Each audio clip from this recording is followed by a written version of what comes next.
فرماتا ہے اے ایمان والو ہم نے تم پر روزے فرض کیے جس طرح کہ تم سے پچھلوں پر فرض تھے، اور مقصد کیا ہے کہ تاکہ تمہیں تقوی حاصل ہو، تاکہ تمہیں پرہیزگاری مل جائے۔ تو سب سے پہلی بات تو ہم کوئی نئی نرالی امت نہیں ہے کہ جس کے اوپر روزے فرض کیے گئے، یعنی کوئی یہ سوچے کہ پچھلے لوگوں پر تو روزے نہیں تھے، ہم پر ہی کیوں ڈال دیے گئے، امت محمدیہ کو اتنی تکلیف اٹھانی پڑ رہی ہے۔ تو نہیں، یہ کوئی بات نہیں ہے۔ رب فرما رہا ہے کہ تم سے پچھلوں پر بھی روزے تھے، آدم کی امت سے لے کر کے ساری امتوں پر روزے رہے ہیں۔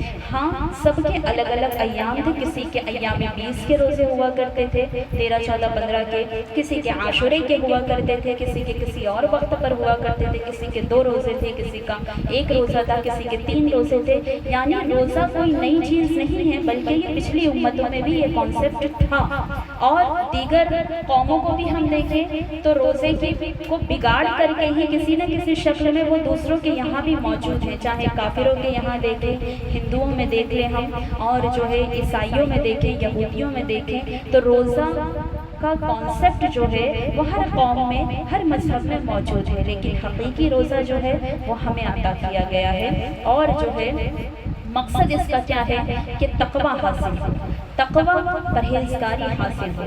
تو تقوی یہ اصل مقصد ہے روزے کا۔ تو روزہ تو ہم رکھ رہے ہیں، روزے کا مطلب رک جانا، بھوک سے، پیاس سے، تعلقات سے رک جانا۔ اب رکنا تو ہے اور رک بھی رہے ہیں، لیکن مقصد کو نیت بنا کر کے نہیں رکتے تھے۔ ہم نے طریقے پر فوکس کر دیا، ہمارا سارا فوکس کہاں ہے، بس یہ کرنا ہے، نہیں کھانا ہے، نہیں پینا ہے، بس اور یہ چیزیں کرنی ہیں، ٹھیک ہے، لیکن کیوں کر رہے ہیں؟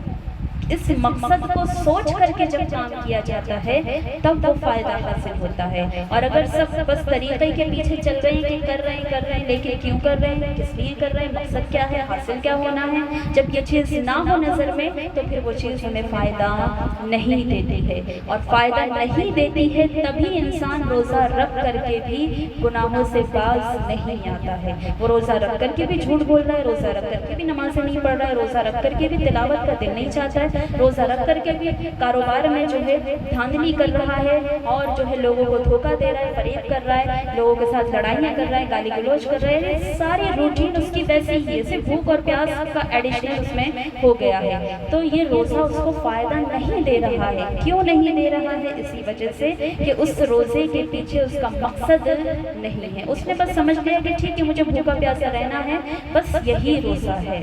بھوکا پیاسا رہنا یہ صرف اور صرف ایک طریقہ ہے، اور طریقے کو مقصد نہیں سمجھا جا سکتا۔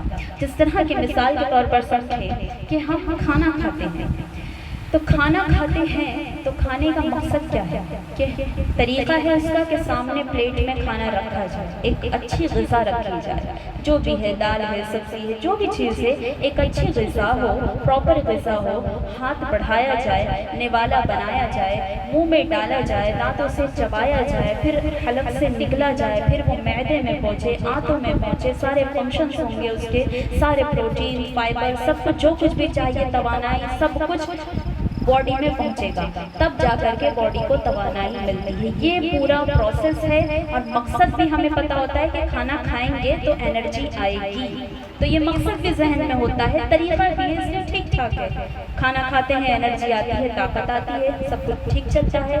لیکن اگر کوئی اس میں تھوڑی سی بھی گڑبڑ کر دیا، کوئی انسان تھوڑی سی بھی آگے پیچھے اس میں کر دے گا تو فوراً اس کا رزلٹ دکھ جاتا ہے۔ اگر کوئی کہے کہ ٹھیک ہے کہ کھانا ہے، باڈی میں کچھ ڈالنا ہے، یہی ہے نا، یہی کرنا ہے، تو پلیٹ میں اگر وہ کھانے کی بجائے کنکر پتھر مٹی رکھ کر کے بیٹھ جائے اور باقی سارے طریقے کو فالو کرے، نوالا بھی بنائے، چبائے بھی، نگل بھی لے، تو کیا اس کو انرجی مل سکتی ہے؟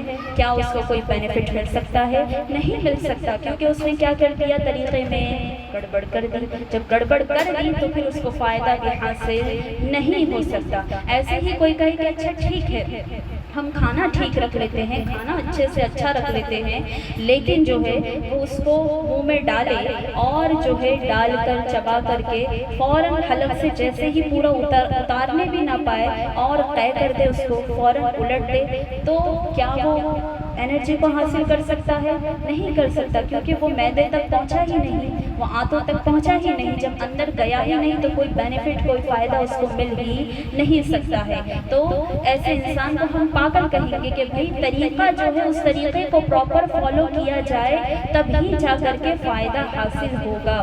تو ہمارا بھی روزے کا یہی معاملہ ہے، چاہے روزہ ہو، نماز ہو، جو بھی چیز ہو، ہر عبادت کا ایک طریقہ ہے اور پھر اس کا ایک مقصد بھی ہے۔ ہمارا فوکس تھوڑا بہت ہوتا بھی ہے تو طریقے پر تو ہو جاتا ہے، لیکن اس کے مقصد کی طرف نہیں ہوتا ہے۔ تو ہم یہ سمجھتے ہیں کہ ٹھیک ہے، بس ہمیں بھوکا رہنا ہے، پیاسا رہنا ہے اور اس سے زیادہ کچھ بھی کرنے کی ضرورت نہیں ہے۔ تو یہ چیز غلط ہے، اس چیز سے ہمیں باہر نکلنا ہوگا کہ بھوکا رہنا، پیاسا رہنا یہ تو محض ایک طریقہ ہے، یہ تو ایک راستہ ہے۔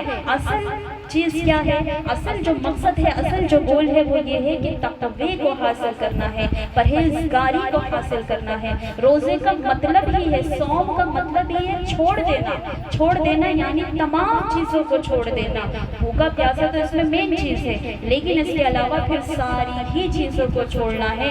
گناہوں کو چھوڑنا ہوگا، جھوٹ کو، غیبت کو، چغلی کو، دغا کو، مکاری کو اور دھوکے بازی کو، ہر چیز کو ترک کرنا ہوگا تو جا کر کے تقوی حاصل ہو سکتا ہے۔ تقوی کا مطلب کیا ہے؟ تقوی چیز کیا ہے؟ تو تقوی کی ڈیفینیشن یہ ہوتی ہے پرہیزگاری۔ پرہیزگاری یعنی پرہیز کرنا۔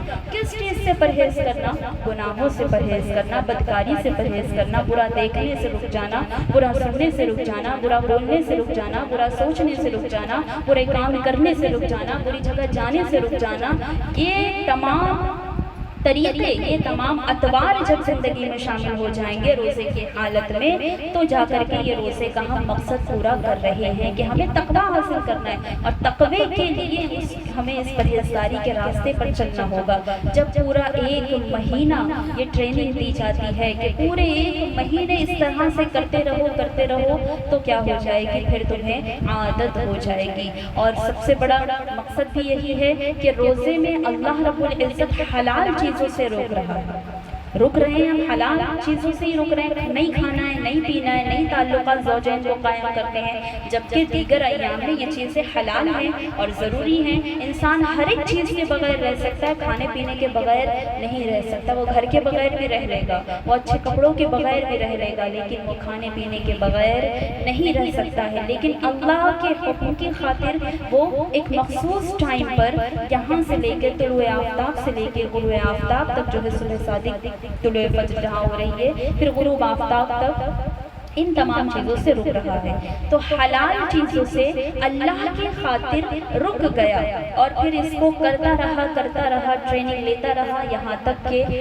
یہ سوچ دماغ میں بیٹھ جائے کہ اگر اللہ کی خاطر ہم حلال چیز سے رک سکتے ہیں تو پھر اسی اللہ کی خاطر حرام چیز سے کیوں نہیں رک سکتے؟ اگر ایک مہینہ ہم خود پہ اتنا جبر کر لیتے ہیں، چاہے تو کھایا جا سکتا ہے، چاہے تو پیا جا سکتا ہے اور جو ہے سب کچھ کیا جا سکتا ہے، لیکن صرف دماغ میں یہ سوچ آ جاتی ہے کہ اللہ دیکھ رہا ہے۔ رمضان المبارک میں یہ سوچ غالب ہوتی ہے کہ نہیں کھا سکتے، نہیں پی سکتے، چاہے کوئی نہ دیکھ رہا ہو، چاہے ہم تنہائی میں ہیں، مگر پھر بھی کوئی نہیں کھاتا ہے، کوئی نہیں پیتا ہے، کیونکہ دماغ میں یہ سوچ ہوتی ہے کہ اللہ دیکھ رہا ہے، اللہ نے منع فرمایا ہے۔ یہ ایک مہینے تک جب یہ سوچ غالب رہتی ہے تو اس کا مقصد ہی یہی ہوتا ہے کہ ٹرینڈ کیا جا رہا ہے کہ آگے کی 11 مہینے پھر آپ کی یہ سوچ بنی رہے کہ بندہ ہر غلط کام کرنے سے پہلے یہ سوچ لے کہ اللہ دیکھ رہا ہے۔